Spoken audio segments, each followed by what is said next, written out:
ठीक है जी, question number 31 का करना था। क्वेश्चन नंबर 31 में कर लिया था, इससे प्रीवियस लेक्चर में थोड़ा डिस्टर्बेंस हो गया था। ठीक है, क्वेश्चन नंबर 30 देखते हैं हम लोग। 31 अच्छा क्वेश्चन है। क्वेश्चन नंबर 31 अच्छा क्वेश्चन है, थोड़ा ध्यान से देखना। ठीक है, A simply supported beam is loaded as shown in figure. Simply supported beam है। अब हम अच्छे क्वेश्चंस की तरफ बढ़ रहे हैं। मेरा SFT बीएमटी कंप्लीट होने वाला है। और हाँ, एक चीज और मैं आपको बता दूं,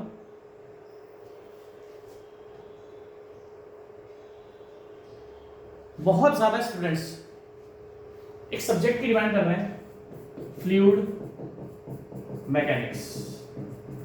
फ्लूइड मैकेनिक्स की बहुत ही ज्यादा डिमांड आ रही है इस टाइम पर। देखो जी, मुझे तो स्टील के भी क्वेश्चंस कराने हैं। स्टील का मैं सोच रहा था आपको कंपटीशन मेंबर स्टार्ट करा दूंगा। बट फ्लूइड मैकेनिक्स की and OCF, open channel flow, इनकी बहुत ही ज्यादा डिमांड आ रही है। तो देखो, ओसीएफ तो हम करेंगे बाद में, ओसीएफ पे इग्नोर करो, बट फ्लूइड मैकेनिक्स मैं चालू कर दूंगा इस संडे से या मंडे से। संडे से या मंडे से हम लोग फ्लूइड मैकेनिक्स का स्टार्ट कर देंगे ऑब्जेक्टिव क्वेश्चंस कराना, क्योंकि बहुत सारे बच्चे बोल रहे हैं ऑब्जेक्टिव क्वेश्चन के लिए, तो मुझे कराने पड़ेंगे।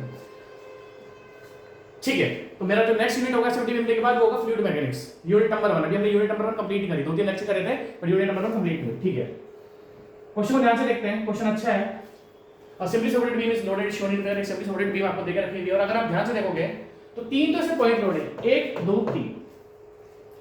3 इसमें आपके पॉइंट लोड देके रखे हुए हैं, 3 इसमें आपके पॉइंट लोड देके रखे हुए हैं, और 2 ये है एंटी क्लॉकवाइज मूवमेंट, ये है आपका क्लॉकवाइज मूवमेंट। 2 मूवमेंट देके रखे हुए हैं, और दोनों मूवमेंट एक्सटर्नल मूवमेंट्स है। देखो, हिंज सपोर्ट पे और रोलर सपोर्ट पे, हिंज सपोर्ट पे, रोलर सपोर्ट पे तो मूवमेंट जीरो होते हैं, बट इन्होंने एक्सटर्नल मूवमेंट्स इस पे डेवलप करके रखे हैं। ठीक है, ध्यान से देखना।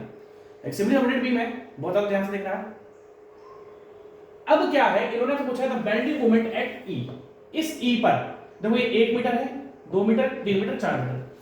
ई पर आपसे बेंडिंग मोमेंट पूछा गया, ई पर आपसे बेंडिंग मोमेंट पूछा गया। ठीक है, बहुत इजी है, कोई टिपिकल नहीं है। सबसे पहले अगर हम बात ध्यान से देखें तो यहां पर क्या आएगा आपका आर ए, और यहां पर क्या आएगा आपका आर बी। वर्टिकल रिएक्शंस है। इस बीम पर पॉइंट लोड लगे हैं और इस बीम पर मूवमेंट्स भी लगे हैं।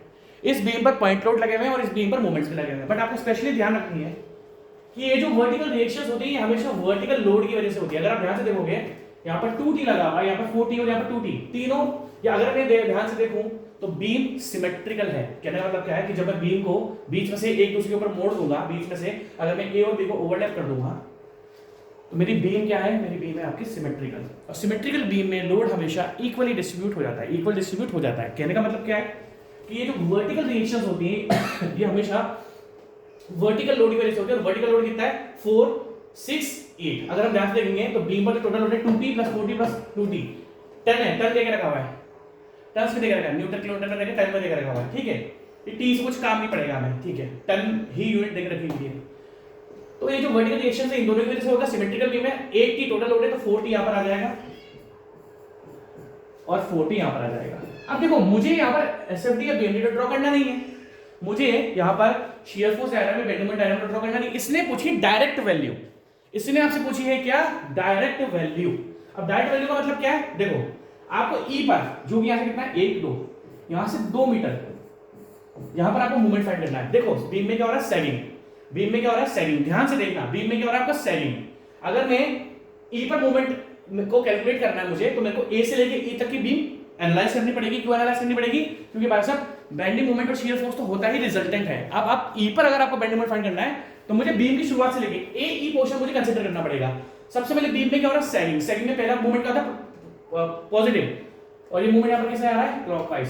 भाई आर ए कैसे घूम रहा है, क्लॉकवाइज। ध्यान से देखना, तो आर ए का ई तक की डिस्टेंस कितनी है, ध्यान से देखना, 4T मल्टीप्लाई बाय डिस्टेंस कितनी है, 2 मीटर्स। अभी 2T कैसे आ रहा है, एंटी क्लॉकवाइज, -2T। टी नहीं भी लगाओगे तो कोई फर्क नहीं पड़ेगा, -2 हम यूनिट में बाद में ले लेंगे। 4 × 2 -2 इंटू ये एंटी क्लॉकवाइज आ रहा है, और इसकी डिस्टेंस कितनी, 1 मीटर। 2T ई तक की डिस्टेंस कितनी है, 1 मीटर इंटू 1 मीटर। अब आप ध्यान से देखना, ये कैसा मूवमेंट आ रहा है यहाँ पर, सर ये एंटी क्लॉकवाइज मूवमेंट है। और देखो ध्यान से देखना, ये डायरेक्ट देखो ए ई की अगर हम बात करें तो एक तो 2T है, एक 4T। अब 4T का तो ई पर मूवमेंट नहीं आएगा, क्योंकि 4T ई पर ही लग रहा है, उसकी ई से लेके कोई भी परपेंडिकुलर डिस्टेंस नहीं है। अगर हम देखें 2t का तो परपेंडिकुलर डिस्टेंस है, RA का भी जो 4t था, 4t का भी E तक परपेंडिकुलर डिस्टेंस है, 2t का भी परपेंडिकुलर डिस्टेंस है, बट E पर 40 लगा हुआ है, इससे कोई मूवमेंट जनरेट नहीं हुआ क्योंकि इस फोर्स को E पर ही एक्ट हो रहा है और E पर इसको कोई भी इसकी परपेंडिकुलर डिस्टेंस नहीं मिल रही है। तो अगर हम ध्यान से देखेंगे तो हमने 40 को कंसीडर नहीं करा। अब देखो ध्यान से, ये RA सेकंड की वजह से क्लॉकवाइज गया था, तो ये 2t कैसे जा रहा है, 2t आ रहा है एंटी क्लॉकवाइज -2। अब आपको ध्यान से देखना है कि ये डायरेक्ट मूवमेंट देकर रखा है, दिस इज डायरेक्ट मूवमेंट। अब आप इसमें परपेंडिकुलर डिस्टेंस मल्टीप्लाई नहीं करोगे। देखो फोर्स को परपेंडिकुलर डिस्टेंस से मल्टीप्लाई करते हैं, फोर्स को हम परपेंडिकुलर डिस्टेंस से मल्टीप्लाई करते हैं मूवमेंट के लिए।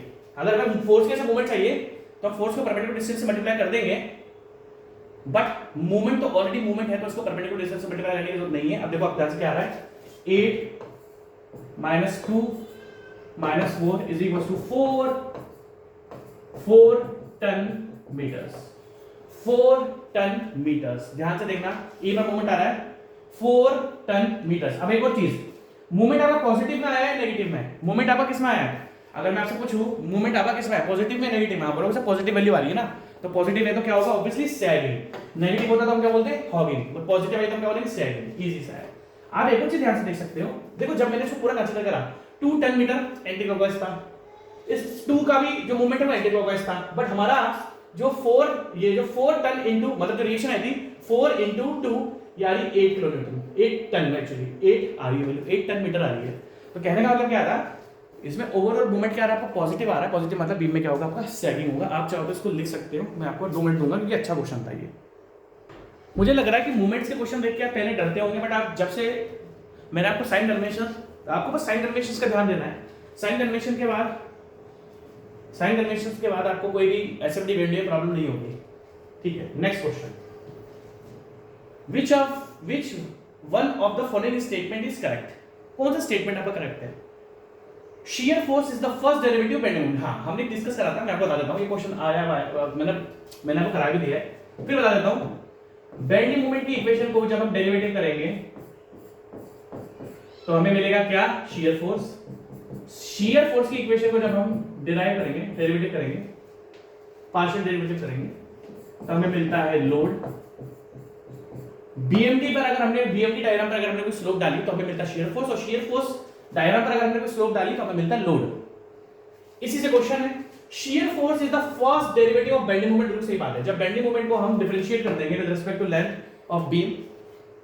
अब पार्शियल डेरिवेटिव क्यों बोलते हैं, मतलब देखो कोई पार्शियल डेरिवेटिव क्या है भाई, डिफरेंशिएशन। पार्शियल डेरिवेटिव मतलब अभी हमने इसको डिफरेंशिएट करा है only with respect to x। भाई बेंडिंग मोमेंट तो बहुत सारे फैक्टर्स पर डिपेंड है, लोड पर है ना, बहुत सारे फैक्टर्स पर डिपेंड है, बट अभी हमने जो बेंडिंग मोमेंट को डिफरेंशिएट करा है, पार्शियल डेरिवेटिव का मतलब क्या है, फर्स्ट डेरिवेटिव मतलब समझ रहे हो कि हमने अभी इसको x के रिस्पेक्ट में डिफरेंशिएट करा है। तो जब बेंडिंग मोमेंट को हम डिफरेंशिएट करते हैं तो हमें क्या मिलता है, shear force। ऑप्शन 1 करेक्ट है। Next, shear force is the derivative of intensity of load. नहीं, shear force का जो डेरिवेटिव ऑफ लोड, देखो shear force is the first derivative of intensity of load. इसमें जो इसने डिफरेंशिएशन करा है वो लोड का करा है, नहीं। shear force को जब हम डिफरेंशिएट करते हैं, shear force को जब हम डिफरेंशिएट करते हैं तब हमें लोड मिलता है, तो गलत है। Third, load intensity of beam is the first derivative of bending moment. नहीं, बेंडिंग मोमेंट का डेरिवेटिव होता है वो होता है shear force।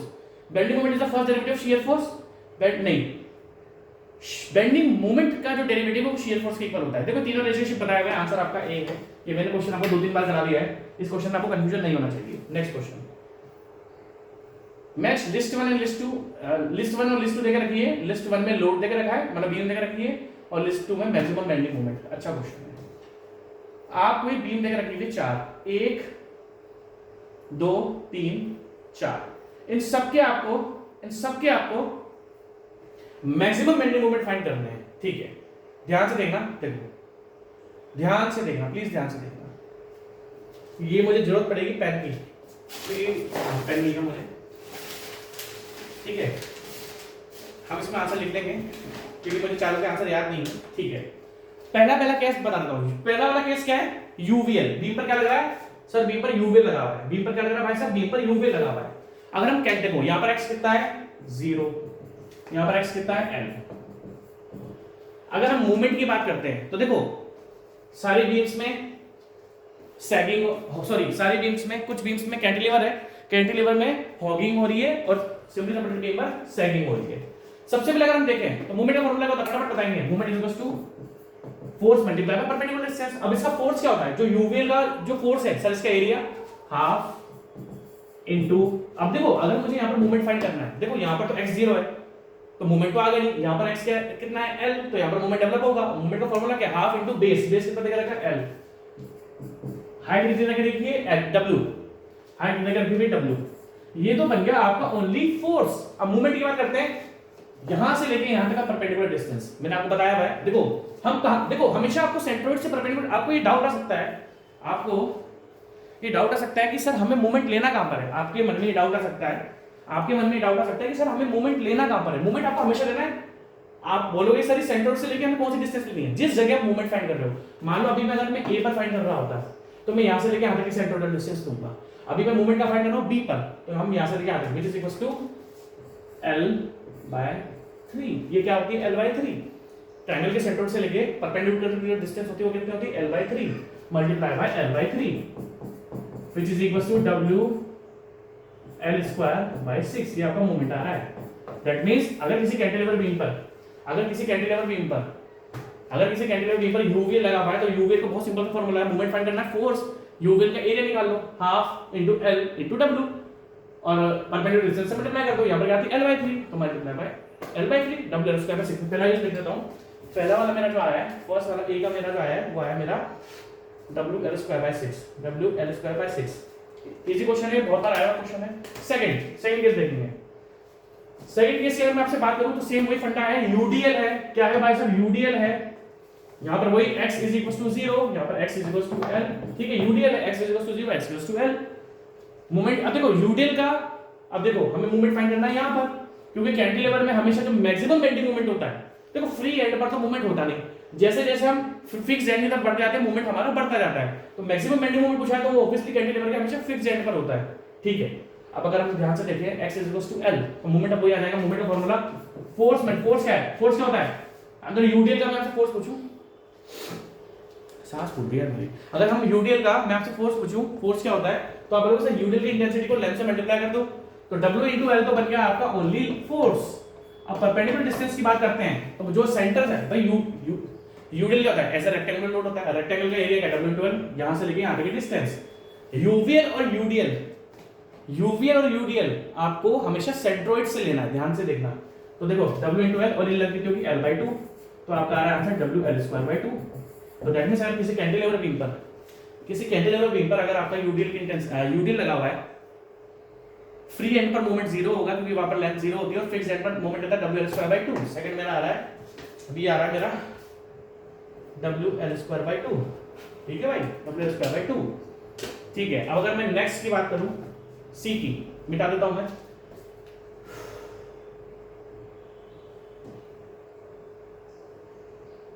अब हम सी की बात करते हैं। देखो सबसे पहले लोड ट्रायंगल का, देखो इसमें रिएक्शन की जरूरत पड़ेगी क्योंकि अब ये सिंपली सपोर्टेड बीम हो गया। देखो इसका तो आपको पता ही है ना, फोर्स का WL²/8, ये तो मैंने आपको बहुत बार सॉल्व करके दिखा दिया है। सिंपली सपोर्टेड बीम पर अगर यूडीएल है, सिंपली सपोर्टेड बीम पर अगर यूनिफॉर्मली डिस्ट्रीब्यूटेड लोड लगाया तो उसका जो मैक्सिमम बेंडिंग मोमेंट, ये देखो मैंने आपको सॉल्व भी करा रखा हुआ है, ये आता है आपका WL²/8, ठीक है। अब जो सी बीम है, यूवीएल लगा हुआ है, ध्यान से देखना प्लीज, यूवीएल लगा हुआ है, यूवीएल का लोड कितना होगा, यहां पर मेरे को आरए की जरूरत पड़ेगी। आरए प्लस आरबी किसके इक्वल है, आरए प्लस आरबी जो भी ट्रायंगल का एरिया है, आरए प्लस आरबी ट्रायंगल का एरिया क्या है, half into height into base, that means WL/2। जो आरए प्लस आरबी मेरे पास आ रहा है वो क्या आ रहा है, WL/2, half into base into height is equal to WL/2। अब देखो कौन सा लोड है, अगर मैं आपसे पूछूं कौन सा लोड है, सर आप बोलोगे सर ये तो यूनिफॉर्मली वेरिंग लोड है जो कि एक सिमेट्रिकल लोड है। सिर्फ देखो ना यहां से लेके आ रहे सिमेट्रिकल लोड है, सिमेट्रिकल लोड में रिएक्शन हमेशा हो जाएंगी आधी आधी, WL/4 WL/4। अब हमें क्या करना है, हमें इस सेंटर पर बेंडिंग मोमेंट फाइंड करना है, क्योंकि अगर कोई सिंपली सपोर्टेड बीम है और उस पर अगर सिमेट्रिकल लोड लगा हुआ है तो हमेशा बेंडिंग मोमेंट हमेशा उसके सेंटर पर होता है। देखो इस क्वेश्चन में इन्होंने आपसे ये नहीं पूछा कि आपको सेंटर पर फाइंड करना है, इसने पूछा मैक्सिमम बेंडिंग मोमेंट फाइंड करना है। कैंटिलीवर का मैक्सिमम बेंडिंग मोमेंट हमेशा उसके फिक्स एंड पर होता है, और अगर सिंपली सपोर्टेड बीम है, तबियत खराब हो जाएगी, अगर सिंपली सपोर्टेड बीम है, सिंपली सपोर्टेड बीम पर जो यूवीएल लगेगा वो हमेशा, सिंपली सपोर्टेड बीम पर जो लोड लगता है उस पर जो अगर सिमेट्रिकल लोड है तो उसका जो मैक्सिमम बेंडिंग मोमेंट होगा वो हमेशा कहां लगेगा, आपका उसके सेंटर पर लगेगा, मतलब सेंटर पर डेवलप होगा। अब ध्यान से देखना, रिएक्शन आगे WL/4 WL/4। अब मेरे को यहाँ फाइंड करना है बी में क्या हो रहा है, सैगिंग। सैगिंग में पहला क्या बनता है, क्लॉकवाइज। ध्यान से देखना, सेंटर पे फाइंड कर रहा हूँ। तो देखो सबसे पहले क्या आएगा, आर ए, हम ये क्वेश्चन कंसीडर करते हैं। सबसे पहले आर ए जाएगा इधर की तरफ क्लॉकवाइज, सैगिंग होगी तो क्लॉकवाइज को लेंगे positive. That means R A का था WL/4 मल्टीप्लाई बाय लेंथ कितनी, L/2 माइनस यूवीएल। अब ये यूवीएल है ना, यूवीएल का एरिया क्या होता है, हाफ। अब ध्यान से देखना, अब छोटा सा यूवीएल कंसीडर करना है जिसकी लेंथ कितनी है भाई साहब, L/2। ये डाउनवर्ड डायरेक्शन में लग रहा है, ये सारे डाउनवर्ड डायरेक्शन में, तो ये कैसे आएंगे, anti clockwise. Minus half into height कितनी है सर, W हाइट है। लेंथ कितनी है भाई साहब, L/2 लेंथ है, क्योंकि छोटा वाला ट्रायंगल की जो लेंथ है वो L/2 है, इनटू L/2। अब परपेंडिकुलर डिस्टेंस यहां से लेके यहां तक, क्योंकि हम सेंटर पे फाइंड कर रहे हैं। अब ध्यान से देखना, ये लेंथ कितनी है आपकी, L/2। ट्रायंगल ध्यान से देखना प्लीज, हो सकता है मेरी एनर्जी ना हो रही, मेरी देखो यार थोड़ा क्या है, तबियत गड़बड़ हो ही जाती है। ठीक है, अगर हम ध्यान से देखें, अभी लेंथ यहां से लेके यहां तक क्या होता है, L/3, बट अभी लेंथ कितना है आपका, L/2 है, तो L/2 ऑफ L/3, क्योंकि ये L होता है हमेशा ये वाली लेंथ, बट लेंथ क्या कर रखी है, L/2, तो ये हो जाएगा L/6 मल्टीप्लाई बाय L/6। यहां से फाइंड करते हैं finally, WL/8 minus WL square, ये LL/8 माइनस WL स्क्वायर 24 है ना। देखो ना, WL स्क्वायर बाय 4 6 24, ठीक है 24। एलसीएम ले लोगे 3WL square minus WL square equals to 2WL square by 24, that means WL square by 12। ठीक है, मेरा तो आपका 4 आंसर आ रहा है, WL स्क्वायर बाय 12। ए का WL स्क्वायर बाय 6 था, बी का क्या होता है, बी का होता है हमारा WL स्क्वायर। देखो ए का WL स्क्वायर बाय 6 था, बी का था हमारा WL स्क्वायर बाय 2, सी का था, डी का था हम एक्चुअली यूडी का हमने पहले देखा था WL स्क्वायर बाय 8, और सी का आया मेरा WL स्क्वायर बाय 12। ठीक है, अब देख लेते हैं।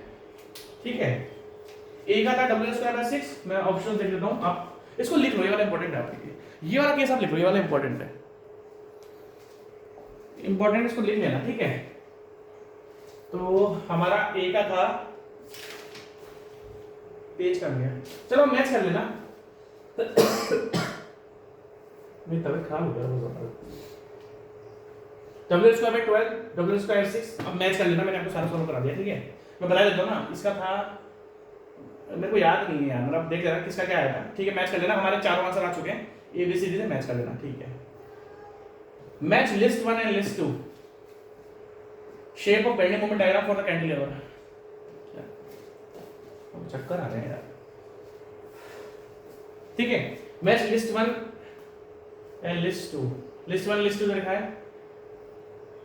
लिस्ट 1 देखो,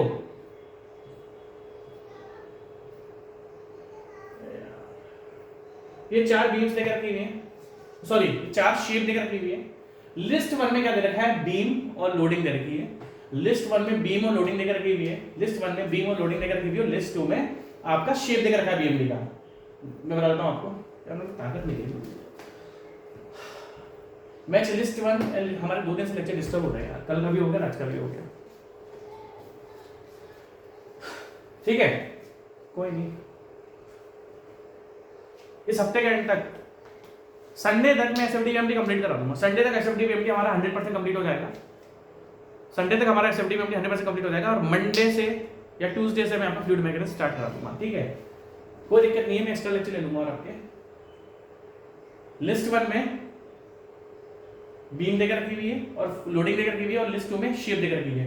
and shape of bending moment diagram आपको बतानी है। कैंटिलीवर बीम है, हर जगह कैंटिलीवर बीम है, हर जगह कैंटिलीवर। देखो, the shape of bending moment diagram for the cantilever, हर जगह कैंटिलीवर बीम ही है। ठीक है, सबसे पहला क्या कैंटिलीवर बीम है, सारी की सारी कैरिंग लीनियरली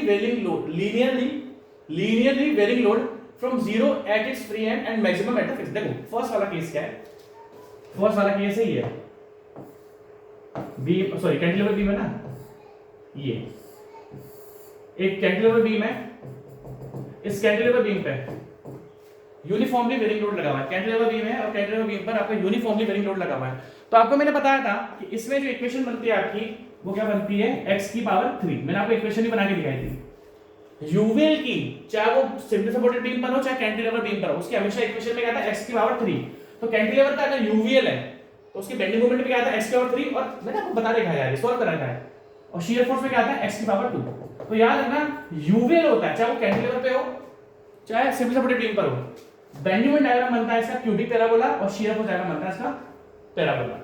सेकंड, अब अगर हम सेकंड वाले केस का करें, subjected to uniformly distributed load, subjected to uniformly distributed load, हमने क्या करना है, subjected to uniformly distributed load. अगर आपने यूडीएल पर कैंटिलीवर बीम पर अगर यूडीएल लगा हुआ है तो उसकी बेंडिंग मोमेंट की इक्वेशन में आता है x²। अगर कैंटिलीवर बीम पर यूडीएल लगा हुआ है तो उसकी बेंडिंग मोमेंट इक्वेशन में आता है x²।